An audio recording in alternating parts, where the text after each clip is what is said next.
Welcome to Herself, a space for women to have deep conversations about the intersection between spiritual entrepreneurship and fulfilling your potential, so you can become the woman you truly are in every area of your life.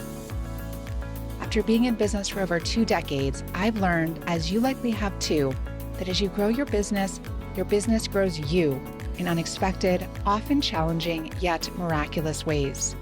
Here, we'll talk about how to get out of your own way so you can grow a business that's abundant and sustainable while allowing you to be a force for good in the world. I'll give you simple, actionable strategies as well as wisdom and inspiration to help you root into your wholeness, lead from your values, and work in ways that feel deeply aligned so you can bring your true self into the world through your business and in every area of your life. Hello, beautiful women. Here we are in mid-May. And I am learning that France takes May very seriously. There are 4 national holidays this month, what the French call the Pont de Mai, the Bridges of May. And the idea is beautifully simple.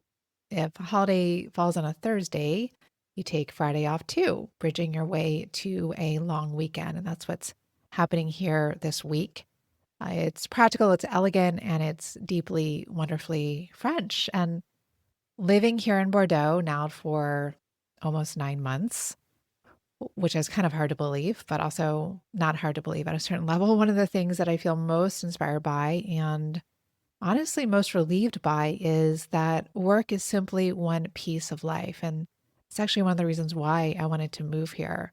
It's not the center around which everything else orbits. It's just one piece. And what I experienced for most of my adult life living in the United States was almost the inverse, that work was central and life found its way into whatever space was left over. And I didn't realize just how deeply that had shaped me until I started living here, living in a place that truly operates so differently. And there is a phrase that you hear often when people talk about French culture, and that is joie de vivre, the joy of living. And I want to tell you, this is not a cliche. It is something that you feel here. It is something you feel on a Sunday morning when the city is quiet, when businesses are closed, when people are simply being rather than producing. And we live right near the Jardin Public, and I'll walk Sadie there pretty much every day. And sometimes it's in the middle of the workday, and I'll just go and walk through the gardens, and people are just sitting on benches reading, or just sitting on benches, just doing nothing, or laying on the grass, having a picnic, and just in the middle of the workday. And last Sunday, my husband Chris and I, we walked to the marché that happens every Sunday along the river here in Bordeaux with our dog Sadie, just trotting happily alongside us. And we didn't need much. We knew that we were going to be doing some bigger shopping for the week on Monday. And this was just mostly for the pleasure of it. And we picked up some extraordinary strawberries. If you haven't had a French strawberry in season, and we actually heard that these aren't even the best ones yet. They haven't fully come into season. But if you haven't had one, I really don't know how to describe it to you. It is like candy in the best possible way. And on our walk home along the river, we just wandered over to a wide patch of grass instead of just going straight home. We took off our shoes and socks and just put our feet on the ground. We felt the sun on our faces and the fresh breeze coming off the water. And we both looked at each other and smiled and just said, I love living here so much. And we both really, really meant it. There's a real relaxation happening inside of me. And I want to be honest that I know this is a longer term unraveling. It's the undoing of very old patterns, a very old relationship with work, with productivity, with always being on, with the underlying stress that I always felt living in the US that was beyond just the personal. It's went deeper into the collective for me. And yeah, that kind of unraveling, it doesn't just happen in 8 or 9 months, but I am already feeling it beginning, and I am deeply grateful for that. And part of what's supporting this right now is that I am in the active process of shifting my business model. And I'm excited about this. It's work. There are things that I'm needing to learn. There are challenges I'm needing to face. I'm just at the very beginning of it.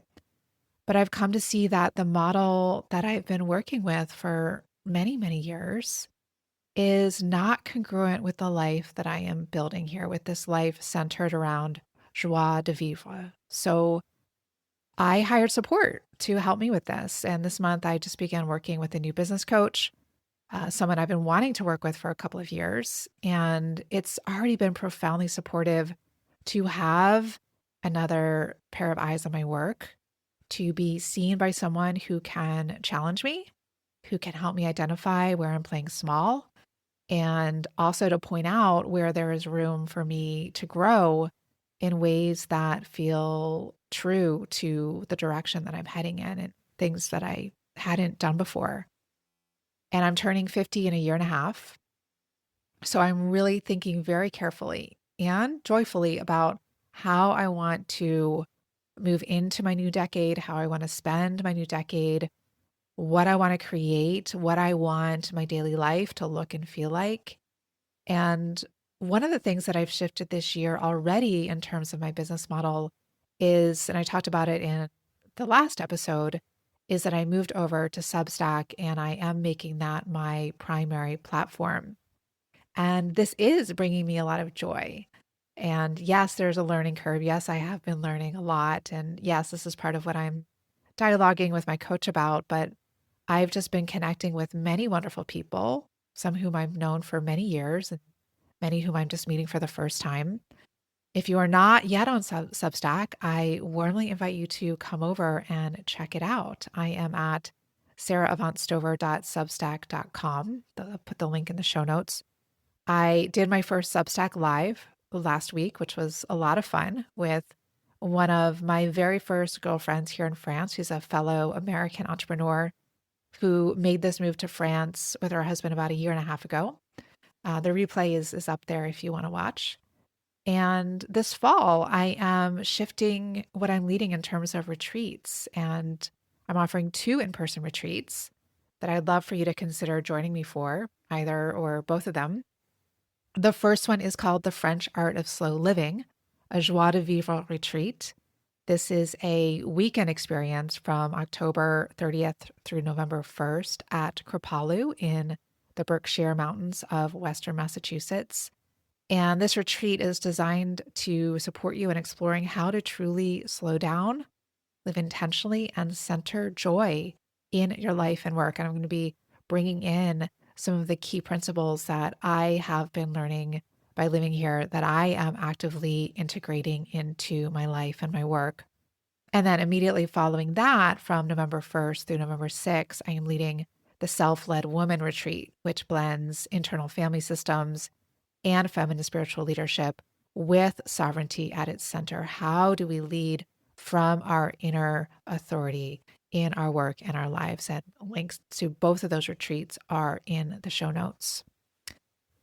And I would say that the bigger shift around my business model, the one that's more of a learning curve for me, relates to my core program, Herself CEO, which is a 12-week business accelerator for spiritually mature coaches, therapists, healing professionals, creatives, where we blend internal family systems, women's spirituality, timeless business principles to help you create a steady, calm, 6-figure business based on the truth of who you are and the kind of life that you want to live. And this program is truly the heart of my work that's not going to be changing. It's where the deepest transformation happens for the women inside of it and also for me.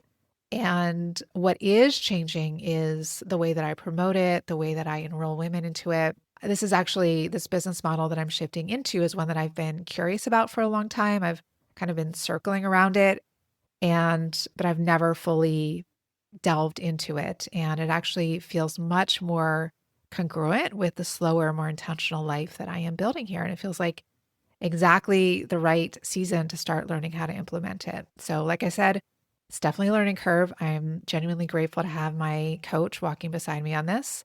She runs this model herself, which means that her guidance is direct and specific in a way that is saving me a lot of time, money, and energy, which I'm a yes to all of those things. So I imagine I'll share more as it unfolds. And for now, I just want you to know that something is being reimagined and I am excited about it. It feels really right. And all of this, the long weekends, the strawberries, the barefoot afternoons by the river, the business model in transition, the longer term unraveling has been showing to me something that I wanted to name with you today. And that is that when work is not the center of your identity, something opens up. There is room for actual living. There is room for joie de vivre. And what I am watching in myself and what I witness so often in the women I work with is how easy it is, especially in entrepreneurship, especially when our business is like our baby, especially when we are offering soul led work, when this really feels like our calling, that line can really begin to blur in a significant way. And business can stop being something that you do and start feeling like who you are. And this episode is an invitation to untangle that, to choose sovereignty in your relationship with yourself and in relationship with your business.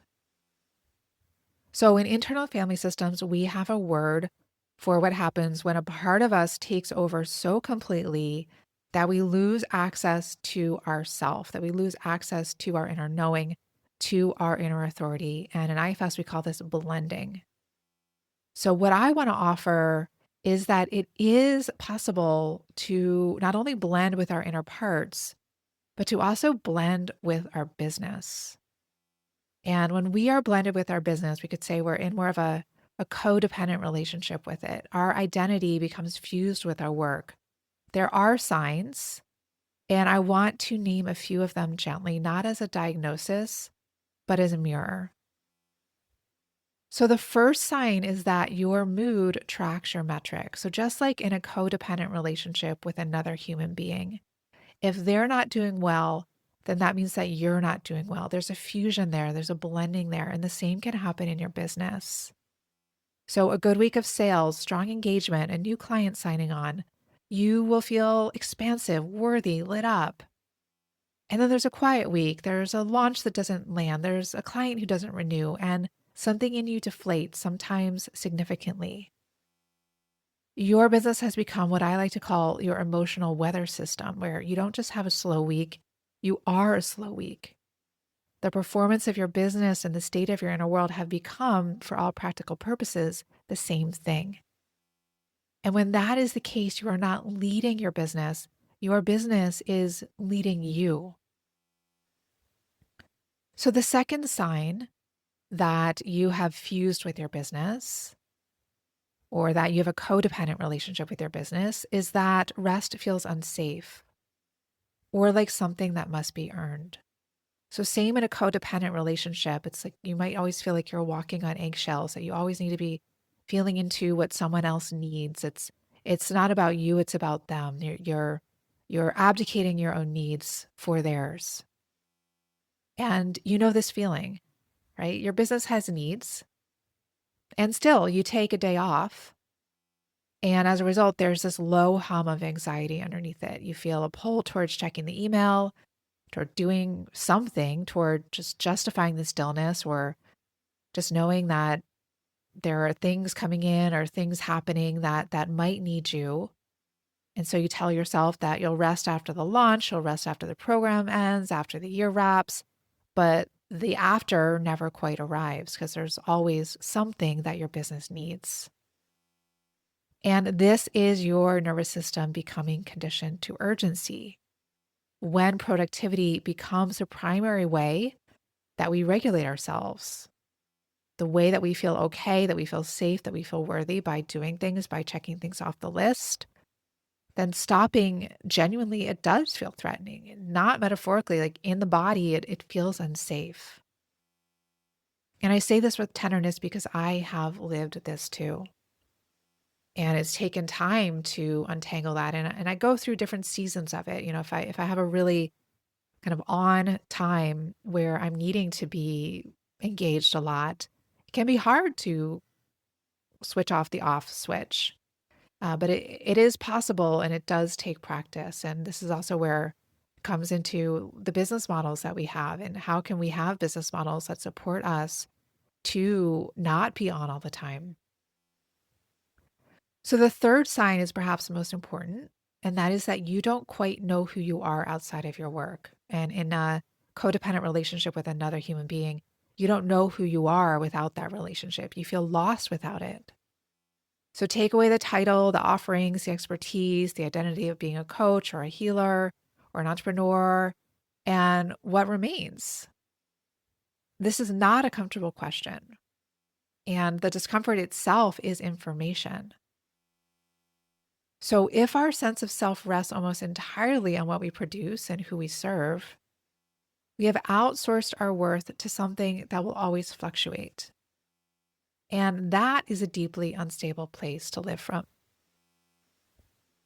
So the only stable place to live from is our own inner authority, is our own sovereignty, is our own true self. And I want to say this clearly. If any of this is like, yeah, raising my hand, that's me, you're not doing anything wrong. This pattern is incredibly common, especially amongst us high capacity, deeply devoted women. In many ways, it's a natural consequence of caring deeply about your work, of being highly skilled at what you do. But caring deeply is different from fusing with it entirely. And that distinction, that gap between devotion and codependency, is exactly where your sovereignty lives. So, how do we begin to untangle? Well, there's a number of ways that we begin to do that. But today I want to talk to you about one particular angle that is not commonly talked about. And the reframe I want to offer, something I've come to through my own experience, through my years of working with women inside Her Self CEO, is this: your business is not you. It is its own sovereign entity. It has its own highest self. And I know that might sound abstract, so let me try to say it another way. So, inside the first pillar of Her Self CEO, we have three pillars. The first pillar is called the sacred world of your business. There, we do something that surprises many women when we first encounter it. The theory doesn't surprise them necessarily, but the practice of it does, what they discover through the practice, because it's not conceptual, it's revealed from a deeper place. We practice relating to one's business not as an extension of ourselves, but as a distinct, separate presence, an entity with its own intelligence, its own purpose, its own direction, its own highest expression in the world. And we explore what it truly means to be in relationship with your business rather than fused with it. And this is a much more empowering, much more interesting conversation. Because when you begin to approach your business this way, something profound shifts. Instead of being your business, you are in relationship with it. And relationship, real relationship, interdependency requires two sovereign beings. You're not fused with each other, you're not blended with each other, but there is an interrelationship. You are interacting with each other. Your different skills are complementing each other. One has weaknesses and one has strengths, and you're finding ways to balance it out. You're bouncing ideas off of each other. So you can dialogue with your business. You can ask it what it needs. You can notice when it seems to be moving in a direction you hadn't planned and get curious rather than reactive. You can even tussle with it. Like, I've definitely done this, those moments when my business maybe wants something that I'm not up for or that I'm not ready for, or wants to take me somewhere that I don't quite want to go. Just like in any relationship, right? That tension, rather than being a sign that something's wrong, becomes part of an ongoing living conversation, living relationship. And in IFS, this is the move from blending to self-led partnership, from merger to genuine relationship to genuine collaboration. It's our business partner. And here is what I want to be very clear about. This reframe, it's not about you caring less. It's not asking you to be less devoted to your calling. It's asking you to be more distinct, to be clearer about your boundaries, to know where you end and where your business begins. Just like in a codependent relationship, it's to know where you end and where another person begins. To be able to bring all of who you are to your work rather than losing yourself inside of it. So that is sovereignty. It's not separation. It's not detachment. And from what I am experiencing here in France, the French people, I think, understand this intuitively, even if they'd frame it not quite in this way, that work is work and life is life. And the health of one depends on not consuming the other entirely. What I'm discovering here, laying barefoot on the grass last Sunday afternoon, watching the river, holding a bag of the most extraordinary strawberries, is that when I am not fused with my business, when I can set it down and simply be a woman with her husband and her dog and an afternoon ahead of her, I return to my work on Monday morning more clearly, more refreshed, more inspired, more joyful, with more to offer, with more of myself intact. That is the invitation I'm living into. And it's the invitation I want to extend to you. I want to leave you with one question to sit with, to meditate on it, to journal about it, to pray over it, to take it on a walk with you. What would change in how you relate to your business if you began to see it as its own sovereign presence, something you are in relationship with rather than something you are? So let that breathe. You don't need to answer it right now. What would change in how you relate to your business if you began to see it as its own sovereign presence, something you are in relationship with rather than something you are? And if this conversation sparked something in you, if you recognized yourself in any of the signs I named today, or if you feel a calling toward this kind of deeper work, I want you to know that Doors to Herself CEO will be opening again this summer. We are in the final weeks of our current group, completing at the end of June. And if you feel called, you are invited to put your name on the wait list to learn more and join us when the time comes. You can go to herselfceo.com. That's herselfceo.com, and the link is in the show notes.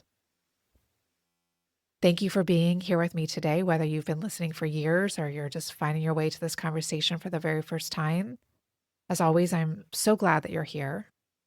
And until next time, I am wishing you your own kind of joie de vivre in business and in life.